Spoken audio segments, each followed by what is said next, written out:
The views and opinions of this broadcast do not reflect the views and opinions of Armed Media, New Productions, and its affiliates. Enjoy the show.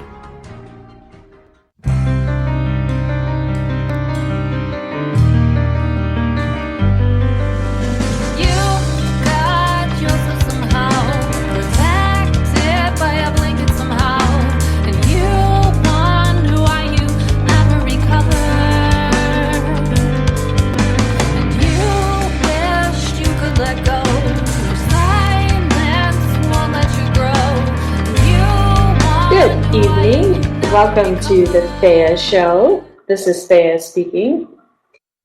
And how are you this evening? East Coasters, West Coasters, Global Coasters? Speaking of global, there's a Global Citizen concert coming up in September. And Lollapalooza just ended this week as well. We'll be talking about festivals this evening. We'll be talking about a lot of different things. Tons of news to go over. Tons of happenings in both the entertainment and film industry. And excited to just get started, just dive right in with you all. So, perhaps one of the biggest pieces of news for believers out there is that Justin Bieber is saying he wants to be sustainable and canceled the last 14 days of his Purpose tour recently. And there's some speculation that, in fact, it doesn't have anything to do with his personal endeavors at all, because behind the scenes what's going on is that his manager, essentially, Steve Bartels, going to be stepping down from his post and going to be replaced by Eminem's manager, Paul Rosenberg. So does that mean that we are going to be hearing Justin take on more of a rap flavor? I don't know. So interesting news on the Bieber front. But he did say he wants to learn and grow from his mistakes. How many of you knew that he apparently ran into somebody in Los Angeles, crashed into them with his car? So I don't know, he's having one of those epiphanies or something, maybe. I know some people who've worked with him haven't had the most favorable of opinions of him, but you know, like many young industry artists, they go through a lot of stresses and pressures, or stressors, if you like to make up words, which I apparently do. And who knows what the truth is of the matter, but that's what I like to point out. I like to be speculative, but I think it's helpful to maintain an open mind. But good news for Sia fans. She's one of my absolute favorite artists. I am so shocked how many people still do not know who Sia is. Of course, it happens to rhyme with Thea, which is the mispronunciation of my name that a lot of people like to say, but I'm cool with that because it's still a lot better than a lot of horrible nicknames that people give others. So, but Sia is signing with Atlantic Records, and she has a Christmas album due this year. Get this. So I have a tradition, my Starbucks tradition, is every year for Christmas to get whatever flavor CD they have. I know you thought I was going to say Frappuccino, Mochaccino, Frappamochaccino, whatever. I don't even know the names of their drinks because I'm just pretty boring. I go for lattes typically. I guess that's not completely boring, because if I were completely boring, I would just get like coffee. I can't even do a fake East Coast accent. Or cafefe. But anyway, so she is going to be signing with Atlantic. So another artist that will be interesting to watch to see if that changes the flavor of her music. Although Sia's never had a problem coming out with new and interesting things, and Atlantic seems to be pretty happy to have her because she is just an all-around everything artist. She not only writes her own music, which a lot of artists don't do. A lot of people don't know that. And something we'll be getting on into later is a lot of people don't realize just how many people actually go into the writing of individual songs. But he has written for Beyonce, Kanye West, Rihanna, Britney Spears, Katy Perry, and a lot of others. And not just any songs. Obviously, we're talking major pop stars that have produced hits themselves. So, again, I'm astonished how many people still don't know her name, and I think that's only a matter of time. But I don't know, maybe it's because she hides her face somewhat and has that black and white wig. No. It's actually coming out with a film. I think that's something else we're going to be covering tonight. But, yes, she's doing her first feature film. But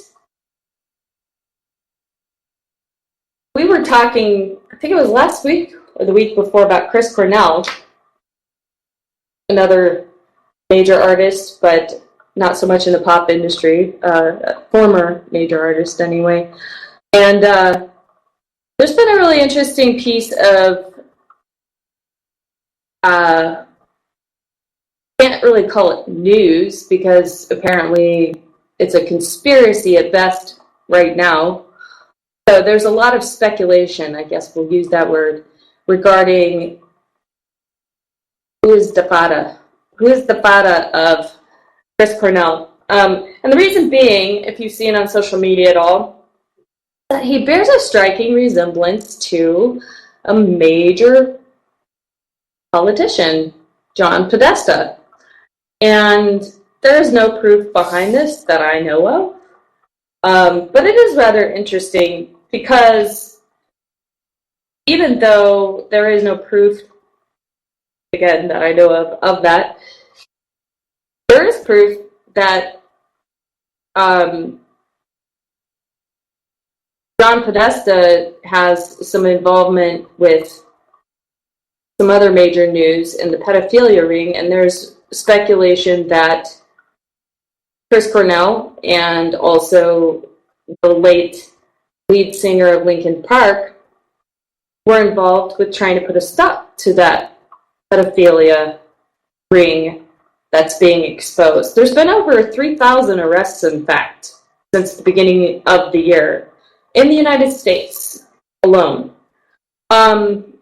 So if there is more concrete proof presented on that in the future, we will definitely be sure to cover it, because what is a known fact is that there are a lot of industry celebrities that are starting to come out and say that pedophilia is what in fact runs the entertainment industry, the film industry, the music industry, and it has been that way for years.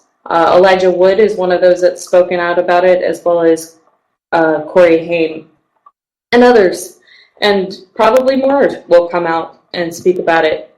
In fact, speaking of Bieber as well, he came out and talked, I think it was just this past week, about an experience he had at a party, an event where a young child, I believe it was a boy, was brought to the party, and he was asked to basically abuse the child. And he refused, and he later ended up finding out that the boy died probably from abuse of some sort, or multiple counts of abuse. I don't know. But, so we know this goes on. We know this is real. And, of course, a lot of rumors and speculation are going to go on as well, of things that, puzzle pieces that people want to put together that may or may not necessarily be true. So I think it is important to stick with the facts, but this is an important thing to expose in the industry because, at the end of the day, artists, we want to be able to do music, right? We want to be able to create beauty and not destruction in the world. So how horrible for those that get to that point where they're able to do their craft, and then they're subjected to that form of just debasement, I guess, is the best word. I'm not talking about like debase in music, debasement. I like to use big words sometimes. So, other pop stars, what's going on with them? So, Jonas is joining a new show. It's going to be produced by Ryan Seacrest Productions. Yes. The host of Idol. A former host of American Idol. I'm kind of jumping the gun because he's actually going to host a show that's coming out called Idol, not to be confused with American Idol. But before we go there, so this show that Joe Jonas is going to join on YouTube is called Best Cover Ever. This is really smart, I have to say, because as a vocalist myself, sometimes I will get online, go to YouTube, check out various cover videos, and, I want a quick, easy way to search and find, some top songs that I might like to cover that would fit my vocal style and my music styles that I like. So, how much more sense does it make that they have this show that's going to just give you all the best covers ever? I mean, they must have taken a long time to think about that. But anyway, so the stars that are going to run the show are going to challenge up-and-coming talent to perform a cover of one of their original songs. So, who are the stars? Katy Perry, Demi Lovato, Keith Urban, Nicky Jam, Backstreet Boys, Charlie Puth, Florida, Jason Derulo. So there's going to be obviously a mix of genres that you will be able to hear on the show. And then the grand prize is that someone will be able to perform a duet with the superstar artist. And that will premiere on YouTube. So you can look for that coming out on YouTube. I don't have an exact date for that, but I'm sure you can Google it. So I mentioned Ryan Seacrest is also going to be involved with the new Idol. What is this? Okay, so do we need another talent competition show in the vein of American Idol? We've got American Idol is like McDonald's. It's like everywhere, right? On every street corner, it feels like. In every city, in every nation. And then we've got now ABC coming up with this new Idol show. And this is going to, basically compete with American Idol. So they had a former show that didn't do so well, so this will be interesting to see if they are successful in this space. And Katy Perry, it seems like all the people that are part of Best Cover Ever are going to be then in 2018 just kind of run over to the Idol show, because Katy Perry is going to be one of the judges on Idol as well. Not to be confused with, again, American Idol. I mean, it's going to get confusing, I think, but that's how much they're paying Katy Perry. $25 million. On the side of my mouth. But, I mean, I don't know. Seems pretty reasonable. Seems like, an NBA level salary. Why shouldn't top level musicians be paid the same? That show is going to begin the 17th of August. But I was pretty sure that was 2018. Let me double check that, because I don't want to give you all the wrong information.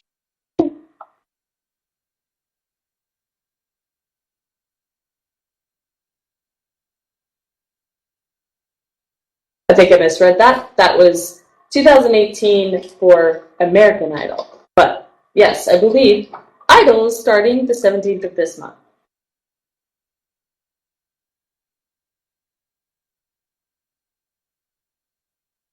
So Thea's joining Atlantic, and Paradigm's acquiring the Monterey International Agency. Some of the artists that are going to be merged into Paradigm are Van Morrison, Joss Stone, Los Lobos, Johnny Lang, Dirty Dozen Brass Band, a variety of bands. And it'll be interesting to see what happens with Paradigm as a result of acquiring that agency. And apparently at those offices in Carmel, they have two offices, one in Chicago and one in Carmel, California, that is just going to absorb the talent from Monterey.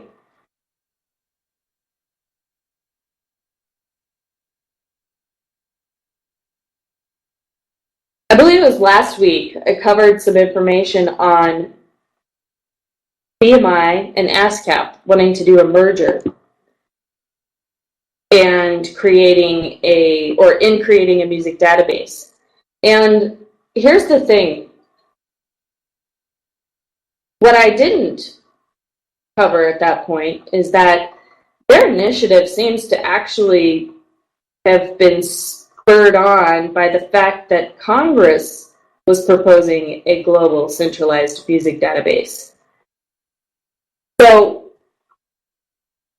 this makes me more speculative of this bipartisan effort. I mean, granted, good thing it's bipartisan on the part of Congress, but it just seems like everybody wants a piece of the pie. It isn't about artists' rights. That's just what's being leveraged in order that somebody can win in this battle for profits. There's a lot of archaic legislation that needs updating within the music industry, and that's kind of what it comes down to. Stand with songwriters.org, which seems to be an affiliate of my PRO, ASCAP, kind of points out what some of these issues are. And one of those being that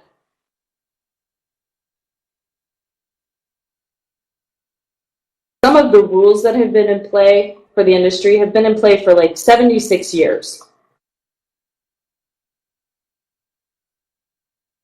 There's something called a consent decree, and it hasn't been updated since 2001 with ASCAP and since 94 with BMI, which are two of the leading PROs, performing rights organizations. If you don't know and you're an indie artist or artist looking to get representation, you need to belong to a PRO, a performing rights organization, so that you can be paid royalties for your music playing on air and performance venues, so on and so forth. And I mean, do I really need to explain why that could be a problem if the performing rights organizations are being forced to follow legislation that is 76 years old? I mean, a few things have changed in the music industry in the last 76 years. Just a few. I mean, they obviously haven't even been updating laws regarding digital streaming, because digital streaming has just been in the last decade plus. So this kind of explains the whole starving artist mentality and starving artists cliche that's passed around in the music industry, because it comes down to laws and how they're enforced, how they're created as well, but how they're enforced and how they're updated. It's a big problem. And then when there's a problem within the rate court system, which is used to kind of uphold these consent decrees, the PROs are forced to go to court versus having the option to do arbitration, which is standard for other industries. So as an industry, as a musician, or as a music industry, or as the music industry, compared to the medical industry or the tech or whatever industry, we don't have, as musicians or those companies representing us as musicians, those same outlets available to us. Arbitration tends to go much more quickly. If something was disputed in a federal rate court, it could take several years. And obviously you could see what a problem that would be for the music companies and artists alike. And it's just really hypocritical because the marketplace determines the value of books, films, TV shows, video games, and other kinds of creative goods, but not music compositions. So why is it that a federal judge in a rate court has to represent the interests of the music companies and the artists? So there's some laws that need to be changed for sure. And it explains, going back to the follow-up on BMI and ASCAP and Congress proposing this centralized music database, the reason they're doing it has to do with the fact that all of these laws are needing improving, and so, somebody wants to control it. And it's funny how they're all pointing the finger at each other, saying, oh, the PROs aren't going to be responsible for representing artists' rights adequately, and the government's saying that, of course, and then the PROs are saying the same thing about the government. And there's actually other players involved in this too, publishers, RIAA and NMPA. I mean, so when there's a lot of hands in the pot, they spoil the soup, like they say. So it looks like, even though there's a lot of people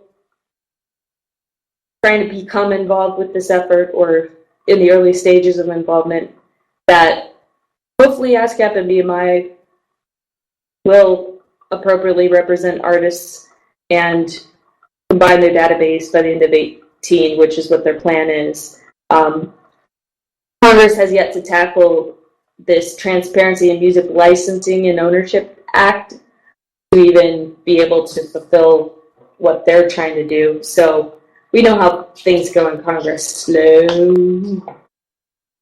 But speaking of legislation, otherwise, in the music industry, Taylor Swift, get this, I love this girl. So, this is not funny. This is not a joking matter, but what she took action to do is quite funny. There's a lawsuit that was filed seeking $3 million in damages by a 51-year-old radio host, David Mueller, who groped her, allegedly. And, of course, Taylor Swift countersued for $1. $1. Not $1 million, but $1. And she said that she wants it to serve as an example to other women, quote, who may resist publicly reliving similar outrageous and humiliating acts. So good for her. I love seeing women represent themselves in the industry and take a stand against injustices, especially sexual injustices. They happen to men too. Definitely think it's more frequently with women. And, what was this guy thinking behind the stage? That he was just going to reach up her skirt and she was going to be cool with that and not say something? No. He obviously hasn't followed Taylor Swift very quickly, or very closely is what I meant to say. I just find it funny that, the attorney was of Mueller, the radio host, was saying that Taylor Swift might have misidentified someone else touching her. Right, because backstage she's not going to be able to tell who's doing it. in a close, confined setting like that. Anyway, but good for her. It's nice to see that even though there are those people out there and these things happen, that people address it in the right manner. And I hope she wins 100% of that dollar. Would it be funny if they were like, you get 50 cents? It would be terrible, actually. What does that say? What would that say? It wouldn't make as much of a statement, would it? Actually, if the judge had a sense of humor, maybe he would just do it. Anyway, I digress. So, in other lawsuit news, because, entertainment industry is just so full of lawsuits, there's a woman from San Francisco that is suing Disney for violating the Children's Online privacy, not to be confused with piracy, which we will be talking about, but Privacy Protection Act, COPA. Did you know that there was even an Online Privacy Protection Act for kids? Parents, if you're listening, listen closely, because this is a class action lawsuit. And it really does seem that this is a secret, what they call SDK, specific software development kit, embedded in the code of apps that are installed on your smartphones, tablets, computers, laptop, desktop, whatever. And they're tracking your personal information and online behavior through your children's apps. Oh, that's so nice of them. And they're selling it to third parties who sell targeted online advertising. So they're profiting off of your children's online behavior. Obviously, there's some dangers in this potentially too, right? Children under the age of 13 being tracked. I brought this up on my social media when Pokemon Go came out. I won't even go back into that, but I was rather alarmed at how many adults just didn't get the implications of people being able to just go pick up an imaginary Pokemon in their yard if that's where a tracking device led them. I mean, I wouldn't want somebody randomly coming into my yard and feeling entitled to do so because Pokemon Go told them to. I wish my grandfather were still alive. I would have probably an hour-long vent about that with him. But anyway, there are a host of states involved. I invite you to look that up online. The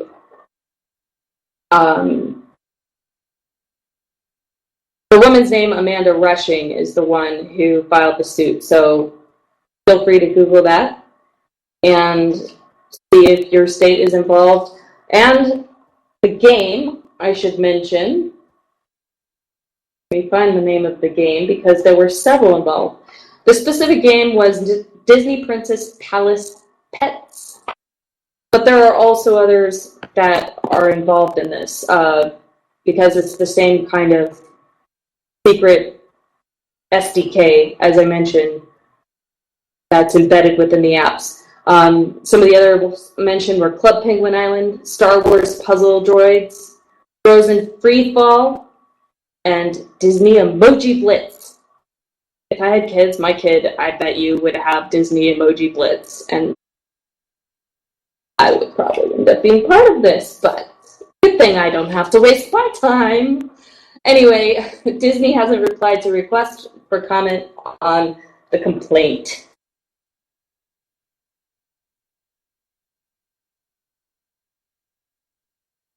We're going to go to break shortly, and after the break, we are going to have a lot more news on some new things coming out on Netflix. We have the Emmys coming up soon, too, and a really cool digital news award that the Writers Guild came out for in this new information age. I think it's great that this is offering new opportunities for independent journalists to continue to work. More on that, and piracy. A lot of big news in piracy in the near future. And for you that love Trump, we're going to be talking about his favorite country, China. China reminds me of Tori Amos's song, which I love. If you've not heard that song, go check it out. But I joke because there was a parody. I mean, not just one parody. I'm sure there were probably like bazillions, but times he would say China. So we're going to go to break now, and you are listening to the Thea Show on armedglobalradio.com.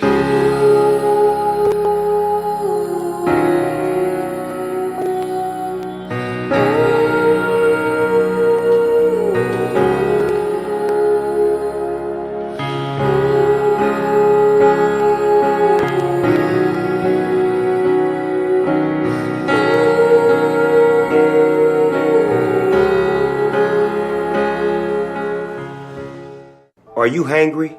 Know the signs. Uncontrollable yelling. Why aren't you egg rolls? Hallucination. Sushi. Pants discomfort. I hate you, pants. Hangry. It can happen to anyone. Fortunately, there's E24, the app that tells hunger to shut up. Egg rolls. Thanks, Snoop. E24. In my medical opinion, it's the best way to order food online, baby. Everyone, you got the 215 out. Doesn't matter what kind of sandwich, sir. I'll explain later. Thank you, sir. Jimmy John's. Come in. Sir, did you know your house is on fire? Yes, I did. Grab a bucket. Jimmy John's. Come in. Sir, did you know your house is on fire? Grab a bucket. Jimmy John's. Come in. Sir, did you know? Yes, I did. Grab a bucket. Jimmy John's. Come in. Sir, did you? Yes, I did. Grab a bucket. Fire department. Come in. Sir, did you know you? It's okay, Captain. We got it handled. Care for a sandwich? Thanks, but tell me something. Shoot. Why didn't you call the fire department first? I did. Jimmy John's, America's favorite sandwich delivery.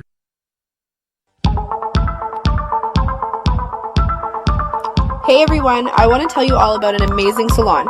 Joyce's, located at 132 Ferry Street in Everett, Massachusetts. Joyce's specializes in the latest techniques in coloring, styling, cutting, and beach waves. Joyce's features Sukesha all-natural nutrient products and organic color. Joyce's full-service spa and salon, located at 132 Ferry Street, Everett, Massachusetts. 617-387-6688. Specializing in you.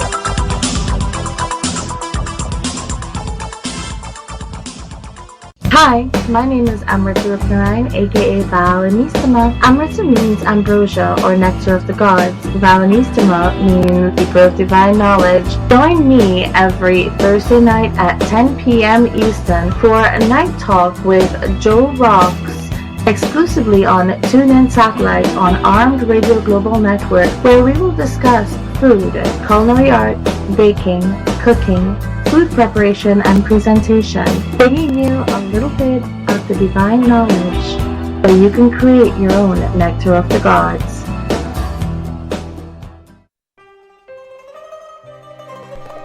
Plan your visit to Savino Vineyards in Woodbridge, Connecticut today. It's a family-owned and operated vineyard that grows premium grapes on 8 acres of land and produces a fine selection of wine on-site in a historic barn. Savino Vineyards is a bronze medal winner in the Amenti del Vino International Wine Competition, and wine tastings are only $7. Visit SavinoVineyards.com to find out more, and follow Savino Vineyards on Facebook. That's SAVINO Vineyards. Or call 203-389-2050 for more information.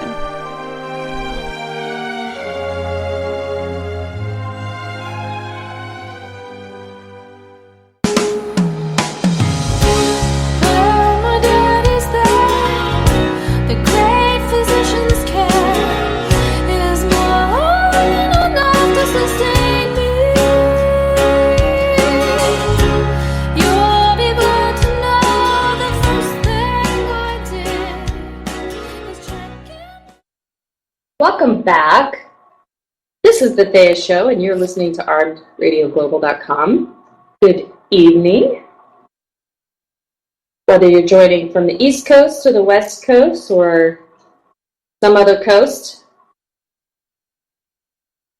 We're coming into the fall pretty quickly here. There's some cool things happening, no pun intended. And if our government has anything to do with it, I'm sure that they will be messing with those weather patterns anyway. But I digress. I've used that word twice tonight, I think. I used a couple of big words. I like big words sometimes. And if nothing else, maybe I'll just use them so that if you're falling asleep because you've had a long day, then you can go pull out a dictionary. Although I did find out this week that if you were to look up the word fascist in the dictionary, we are truly living in an Orwellian society because they have changed the definition of fascist. It made me think, okay, I want to go get a dictionary and do a test and see what other words have changed. So, feel all self-conscious about words that I'm using now. Does it really mean what it's supposed to mean? If you haven't seen The Dictator, you've got to watch that movie because it's a really brilliant film about a dictator. Hence the label, the title, Dictator. But I don't know how many times I've told this story to people that I know, so sorry if you've heard it for like the 10th time. But there's a scene in that movie where, because of changing words in the dictionary, it shows the utter confusion taking place with just an everyday situation where a patient goes into a doctor's office and the word positive as well as the word negative have both been changed to the word Aladdin, which is the name of the dictator, no less, so that they have the same meaning, and the patient is given the results of his HIV test, and he's told that he is HIV Aladdin. And has a smile, and then a frown, and then a smile, and then a frown, and then a smile, and then a frown come across his face because he's very confused, as one can imagine.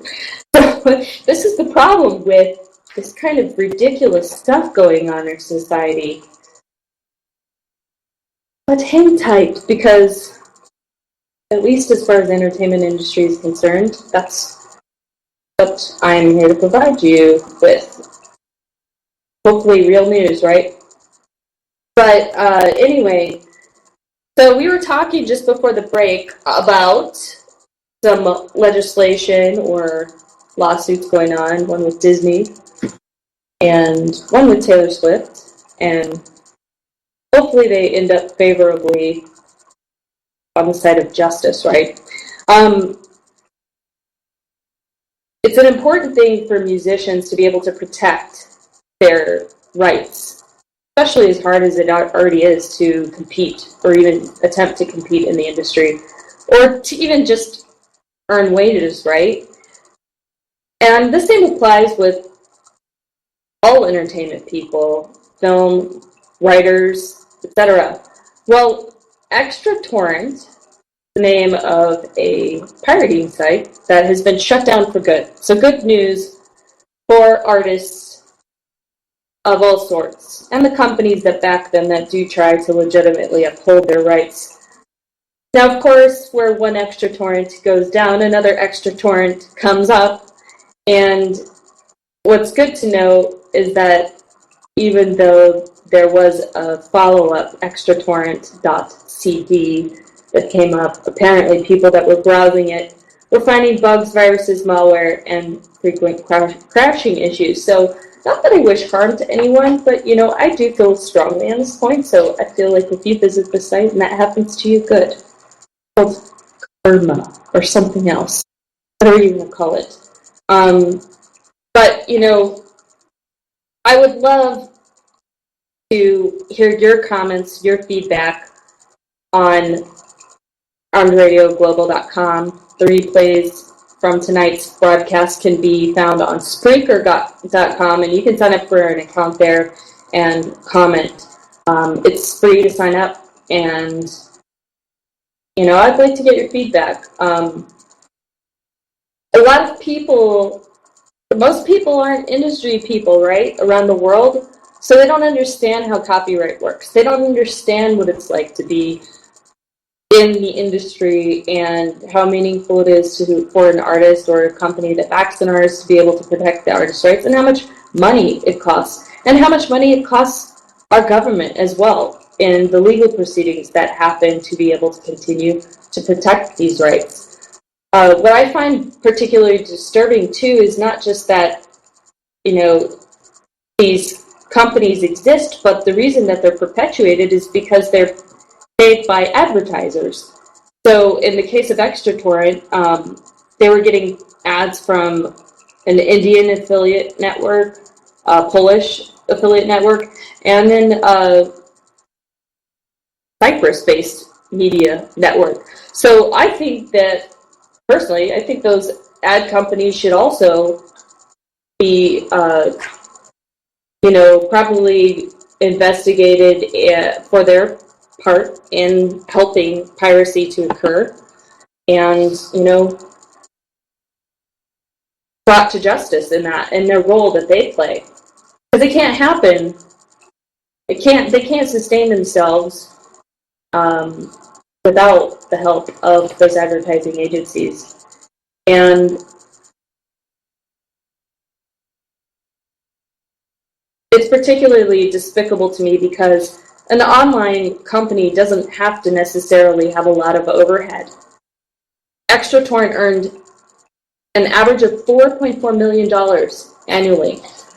Just think, if you're an artist listening or somebody in the industry, how much money that could be within your particular sector of the industry that could help you meet your budget needs. Now, not to confuse Extratorrent with Kick-Ass Torrents, but good news on that front, because a guy named Artem Balin was indicted. He's the alleged founder of Kick-Ass Torrents for, creating this site that would help people illegally obtain movies, TV shows, songs, and video games. I have to admit, I did go on to the site to see if the music was on there, just for sheer curiosity's sake. So it's not, and you can go to theaofficial.com shortly. My website is still under construction, but you can look up facebook.com/this is Thea Official.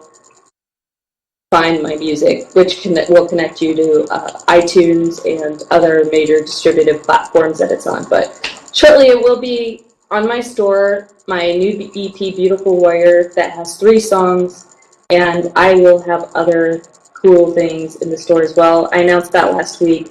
There will be these interactive face painting flyers, designer versions. The free versions are already on my social media as well. And just, I invite you to take a look and explore.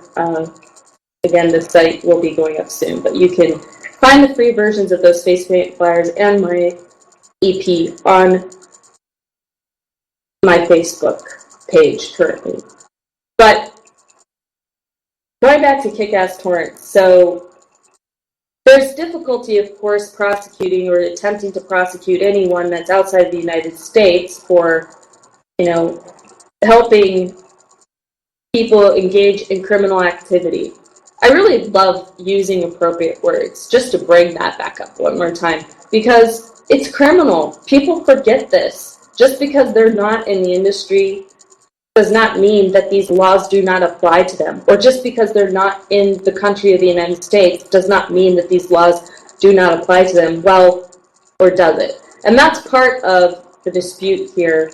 They're coming up with some very clever arguments, the legal team, on behalf of Kick-Ass Torrents. But it does seem that this judge that's representing this case, who is based in Illinois, John Lee is his name, is doing a proper job of properly, prosecuting this case, or helping to prosecute this case, because he's not the technical prosecutor. But he says, that it's making it available and causing others, quote, to make available without authorization vast amounts of copyrighted content on to millions of individuals in the United States by collecting and uploading torrent files. And it's using a network of, quote, computer services from around the world, including computer servers located in Chicago, Illinois, hence why the judge is based in Illinois. So, you know, even though this guy's based in Poland, it doesn't matter. He's still, you know, involving the United States. So it'll be interesting to see what happens with that.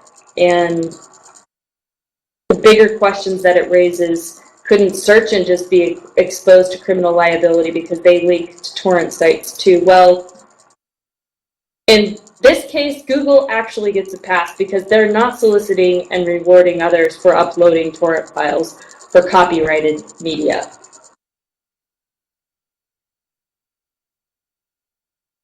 And another hero of the day, Paper Chain, has a new mission to clean up an estimated $2.5 billion in blocked funds online for artists.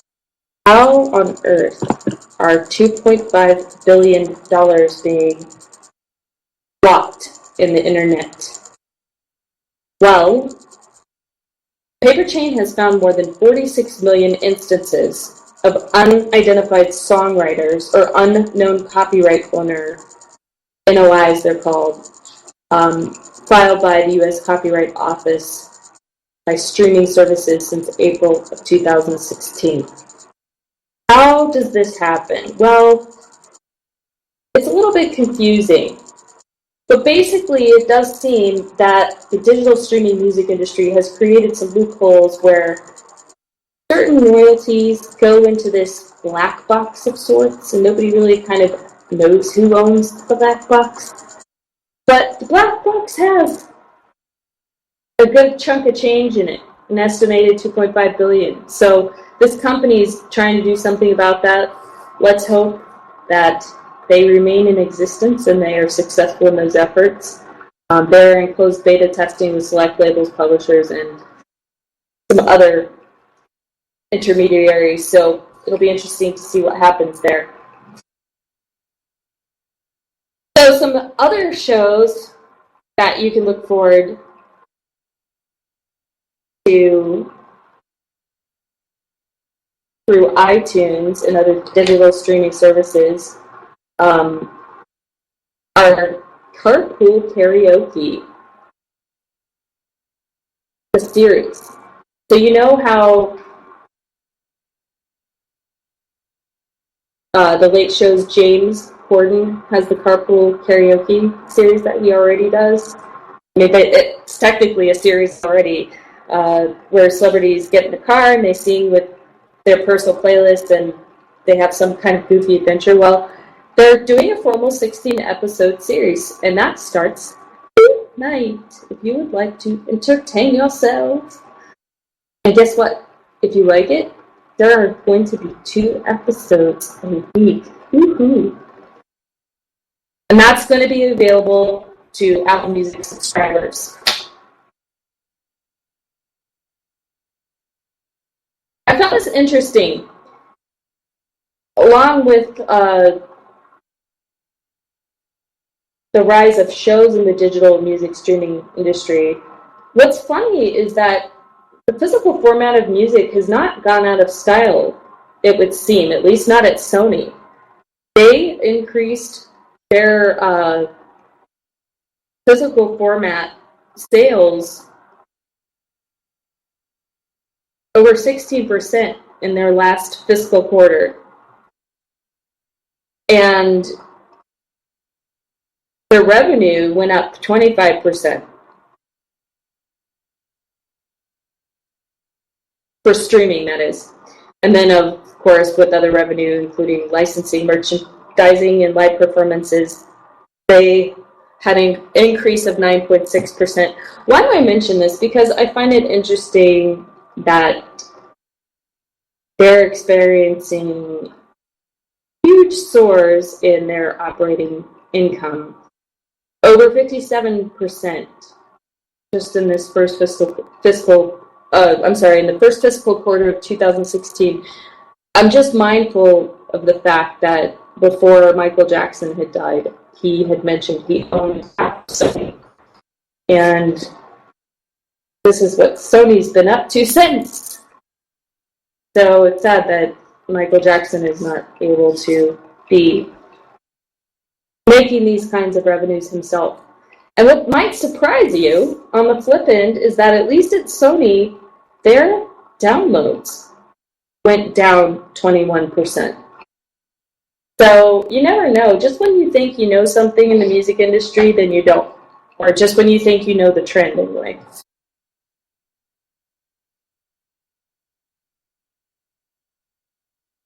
So I mentioned before the break, the Writers Guild of America has a new digital news award recognizing outstanding achievement in writing digital news. How cool is that?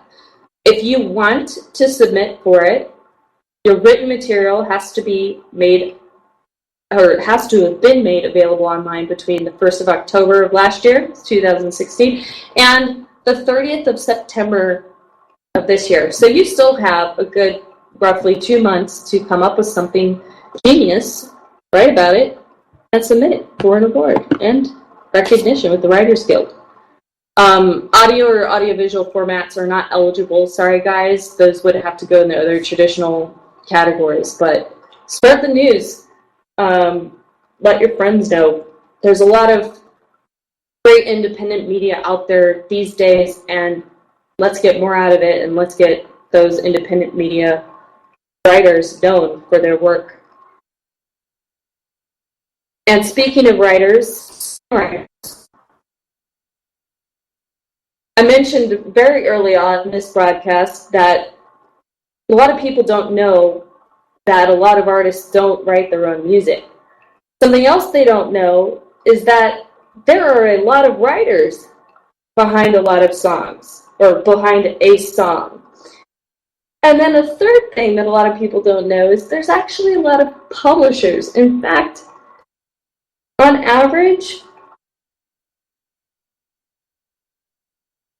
and as of 2010, there are 4 writers per song and 6 publishers per song. So you can imagine when it comes to going back to the legislation we were talking about before the break, you can imagine the implications in terms of the payouts to writers and how confusing that gets. I wonder what it's going to be like in another decade, because it didn't always used to be that way, but it might also surprise you that this pattern of having more than one writer and more than one publisher on a song actually started back as far as the 60s, and there were over 1.5 people writing and publishing on each song at that time. So there's been slow but gradual growth. I wonder what the trend will be in the future. And if you're an artist listening, if you're a writer, if you're looking to have your songs properly mastered, if you're further along in your process, I had mentioned Landr, L-A-N-D-R, if you're not familiar with that service. Earlier on, they are going to be competing in the digital streaming music space. That was some of my announcements last week. But they are a mastering service that if you are an ASCAP member and you don't have a performing rights organization yet, they offer you free mastering. So, or a free access to an unlimited subscription with Landr. So, I'm not sure exactly what that involves, but check them out. Go to ASCAP.com, find out how that might help you in your process. And some other things that might help you in your process. If you're looking for clever marketing ideas, I thought only a guinea pig in sunglasses could pull off using a fidget spinner. Apparently, Arcade Fire came out with an advertisement for a fidget spinner album. They put their whole album on a fidget spinner, supposedly. Sold it for $109, or did they? Is this real or is this a prank? They've been known to fake a Daft Punk at Coachella and a fake album review at Stereo Yum. So, who knows if it's real or not? Haven't seen the albums posted online. Don't know if there's spam reports about this yet, so it'll be interesting to see. But I think it's a pretty good idea. And also, you can look forward to GoPro coming out with a new extension of the smartphone. What's better than an iPhone? An iPhone with GoPro. I know a lot of artists record their own performances this way, and it saves a lot of costs from having a professional photographer or having to pay a professional photographer or videographer at a concert. And I mentioned Trump before the break. It would not be a proper broadcast without making it somewhat political, because that's pretty much everything we hear about these days. There is some concern that because he has an aggressive posture toward China and trade, and that the White House is supposedly looking directly at investigating China over theft of intellectual property, that it could mean some things positive or negative for the entertainment industry. Leave that for you all listening to decide. But there's basically two schools of thought: that the entertainment industry could be vulnerable in that process. There's an import quota of 34 movies with shared revenue right now as a minimum.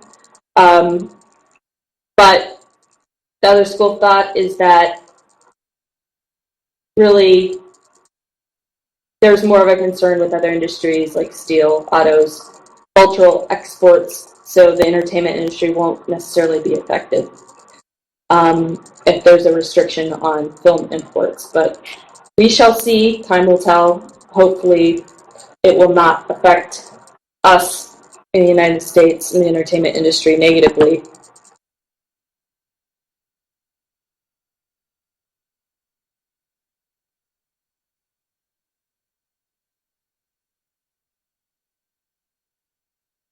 If you want to have a cool concert to go to and you're in the New York City area, I mentioned earlier, Global Citizen Festival is coming up, bookmarked September 23rd. It's in its 4th year, and apparently, I didn't know this, but someplace Chris Martin puts this on. And what does sound cool about it is that you'll probably see this on social media if you haven't already, that if you sign a petition or you tweet a message, you could probably get a free ticket or become eligible anyway to enter a lottery for tickets. And they expect to give out 60,000 tickets for the festival, which has a goal. This is the important point, in my opinion, to end poverty, or extreme poverty anyway, by the year 2030. Live Nation is now one of their key partners, so it does seem that they're pretty serious about this effort. And it will be aired live on MSNBC and streamed on YouTube and Twitter if you want to check that out.